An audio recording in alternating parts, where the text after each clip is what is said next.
Good evening, everyone. In this video, I'm going to talk about the mark of the beast. Now, before I get into the video, I'm seeing lots of high volume Christian YouTubers and some who are non-Christians who I know are landing on my channel and listening to the content because I'm seeing them produce videos that mimic essentially what I've been saying about many of the things that I talk about on this channel. It would be nice if they gave me some credit for it, but that's here and there, right? The mark of the beast. Now, to understand what the mark of the beast is, we must first understand what the beast is and what is the significance of the sea and the earth. Why is that? Because there is a beast that comes out of the sea at Revelation chapter 13, verse 1, and there's also a beast that comes out of the earth at Revelation chapter 13, verse 11. So it's very important that we understand the significance of what the sea represents and what the earth represents. Now, it is the beast that comes out of the earth that is instrumental in forcing all to receive the mark of the beast.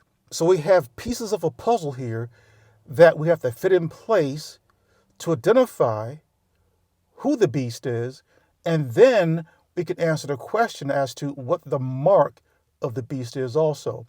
And I'll hint at in this video what the image of the beast is also. Okay, so what is the significance of the sea? At Revelation chapter 13, verse 1, we read this. The dragon stood on the shore of the sea, and I saw a beast coming out of the sea, and it had 10 horns, 7 heads, with 10 crowns on its horns, and on each head a blasphemous name.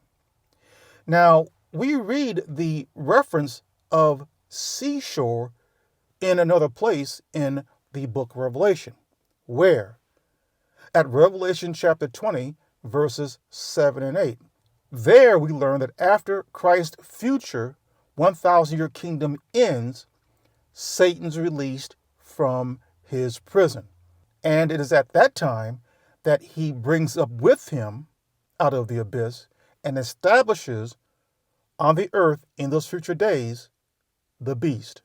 Now, we're still talking about the significance of the sea. Now, at Revelation chapter 20, verse 7 and 8, we read this. When the 1,000 years are over, what 1,000 years? That's Christ's future 1,000-year kingdom, which has not begun yet. But it says there that when the 1,000 years are over, what happens? Satan, that's the dragon, will be released from his prison and will go out to deceive the nations in the 4 corners of the earth, Gog and Magog, and to gather them for the battle. Now get this. In number, they are like the sand on the seashore. So where do we see the dragon standing at Revelation chapter 13, verse 1? I'll reread it. The dragon stood on the shore of the sea. Now, there's more. If we go to Revelation chapter 17, we read there of a woman who is sitting on top of a beast that resembles the beast at Revelation chapter 13, verse 1. The only difference is, or the few differences is that this beast is scarlet in color. It has 7 heads, just like the beast at Revelation chapter 13, verse 1 that comes out of the sea. It has 10 horns on its heads, but it doesn't have any crowns on those horns. So we're looking at the very same beast, the beast that comes out of the sea at Revelation chapter 13, verse 1, and the beast that this woman rides on top of at Revelation chapter 17. At Revelation chapter 17, we're simply seeing that beast that comes out of the sea at Revelation chapter 13, verse 1, at a different time in its existence. But it's interesting that this woman sits upon many waters. Waters, sea. If one goes to Revelation chapter 17, verse 15, we read this. The waters you saw where the prostitute sits are peoples, multitudes, nations, and languages. So the sea, that's waters, represent peoples, multitudes, nations, and languages. So the beast that comes out of the sea at Revelation chapter 13, verse 1, the sea represents people, multitudes, nations, and languages. That beast comes out of the sea of mankind. And again, at Revelation chapter 17, we see a woman riding upon that beast. It's the same beast, but she sits on many waters. Why is that? Because the beast that she sits on top of came out of the sea, the waters, the people. Now, there's another beast mentioned at Revelation chapter 13, verse 11. And that beast comes out of the earth. We read there, then I saw a second beast coming out of the earth, and it had two horns like a lamb, but it spake like a dragon. That first beast that comes out of the sea, it didn't speak. It was simply established. It came out of the sea of mankind. But the second beast that comes out of the earth, it speaks. It has two horns like a lamb, but it spake as a dragon. Now, to understand this, recall back in the Genesis account. In the beginning, there was the watery deep. But what did God cause to come up out of the watery deep, or the sea? Dry land, earth. At Genesis chapter 1, verse 9, we read, and God said, let the water under the sky be gathered into one place, and let the dry ground, that's earth, appear. And it was so. So the beast out of the earth is an organizational system that will be established on top of the first beast that comes out of the sea. Now that we understand the significance of the sea, that is, peoples, multitudes, nations, and languages, and we understand the significance of the earth, that is, something established on top of something, and it has the power to speak or to enact. The speaking doesn't have to be a literal speaking. For example, here in the United States, we have something called the U.S. Constitution. It's a handwritten document. That piece of paper doesn't literally speak, but it does have teeth. It speaks in the sense in that all laws are fashioned around that document. And all citizens of the United States are governed by that Constitution. So it speaks in that sense. If you break any of the rules, regulations, and laws that spring from that U.S. Constitution, then you can face punishment. And at worst, even death. Next, we must identify what the beast is. The beast that comes out of the sea and the beast that comes out of the earth, they are melded together. The beast that comes out of the earth is melded within the beast that comes out of the sea. So let's learn what the beast itself is. Happily, we are given the answer. It is not what you hear many of these preachers and teachers and persons you see on YouTube talk about. The beast being some antichrist, some singular man. No, that's something that they have made up. That is not in Scripture. Let me show you the Scripture that specifically identifies what the beast is. If you go to Revelation chapter 16, verse 10, I'm going to read it for you. We're told there that the fifth angel poured out his bowl on the throne of the beast. And its kingdom, that's the beast's kingdom, was plunged into darkness. So the beast is a throne and a kingdom. Also, if one goes to Revelation chapter 13, verse 2, we learn there that the dragon gave the beast his power, his throne, and his great authority.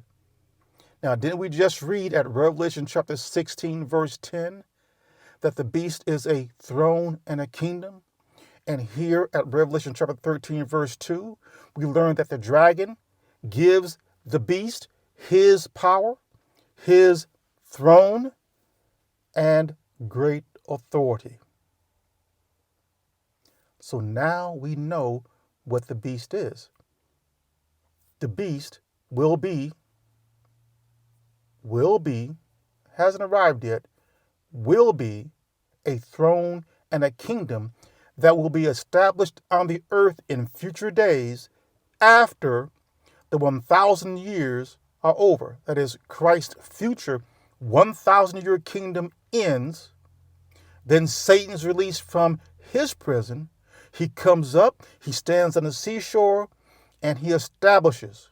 He brings up out of the sea a beast, a throne, and a kingdom. So what is this marking? What is the mark of the beast? Now let's place this into context. Remember those three Hebrew boys mentioned in Daniel, Shadrach, Meshach, and Abednego? They were within Nebuchadnezzar's kingdom. Nebuchadnezzar had erected a golden image. That golden image, it was a literal image, represented Nebuchadnezzar's kingdom. And at the playing of the music, the anthem, people were to bow down before that golden image. If you know the story, you know that those three Hebrew boys, Shadrach, Meshach, and Abednego, did not bow down before that golden image.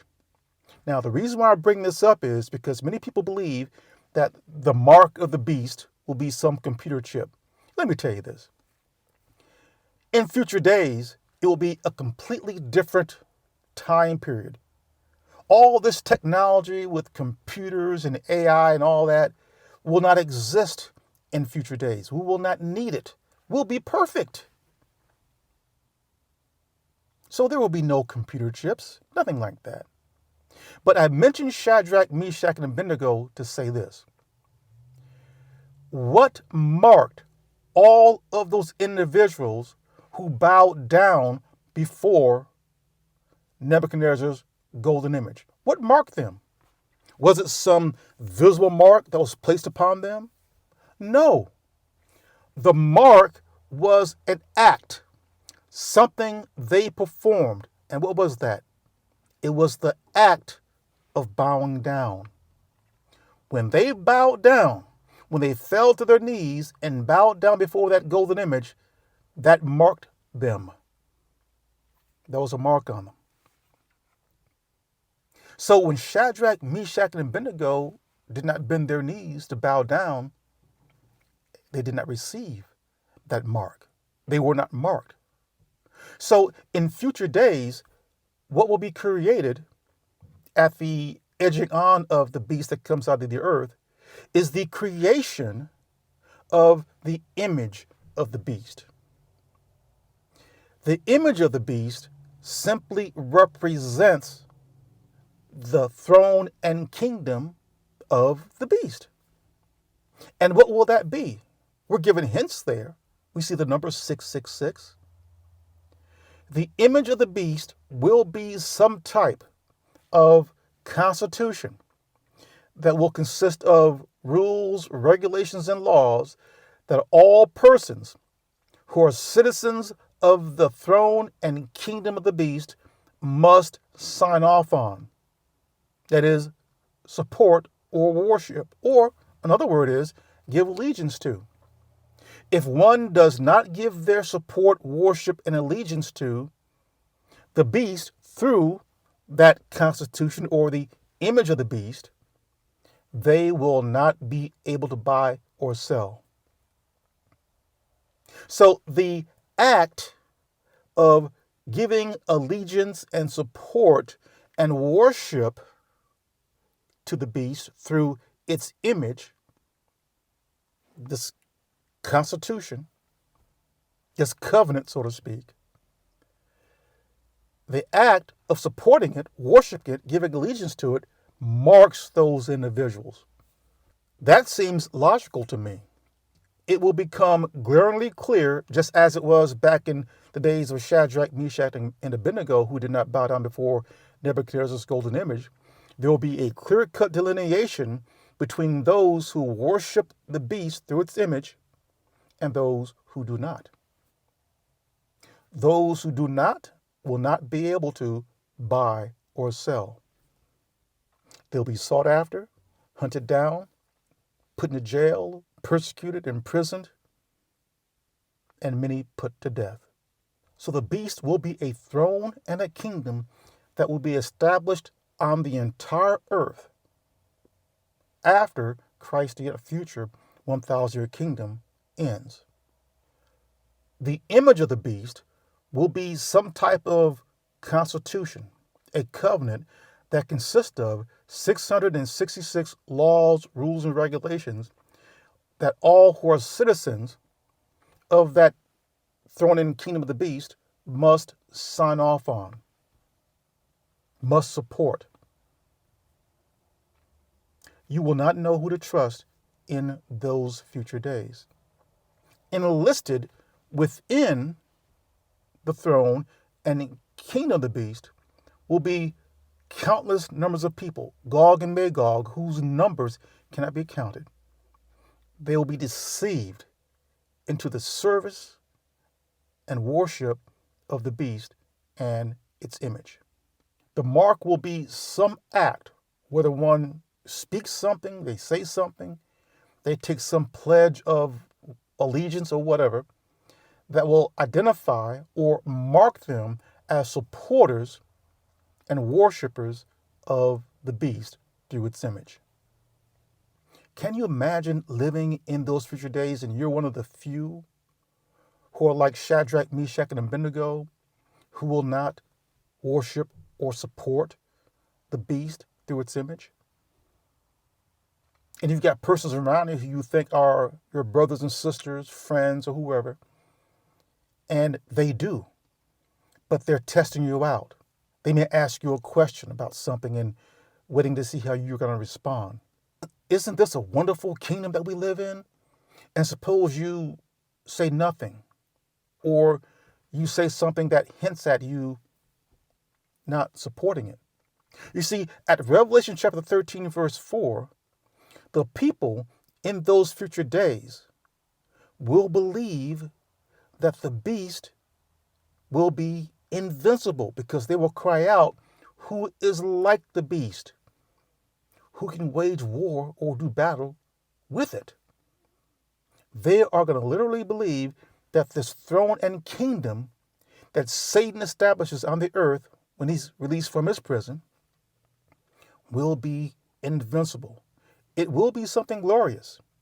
It won't be anything nasty or ugly. It will be a wonderful, glorious throne and kingdom that will give all who support it anything and everything that they desire. So they're going to love it. But in time, it is going to turn on them because, as we learned there, when that fifth angel pours out his bowl on the throne of the beast, it's going to agitate that kingdom and throne and shake it up. And many people are going to become awakened. So the mark of the beast will be some act that will show one's support or worship or allegiance to the beast through its image. No computer chip, nothing like that. The devil is not stupid. Think about it. There's all this talk about computer chips, right, being placed under one's right hand and forehead. It's obvious The devil is not obvious, he's subtle. So if you think about Shadrach, Meshach, and Abednego, that they did not bow down, those who did bow down before Nebuchadnezzar's golden image, they were marked. See, the act itself of bowing down marked them. That's how it's going to be in future days. This is R. Jerome Harris, the disciple. Thank you for listening.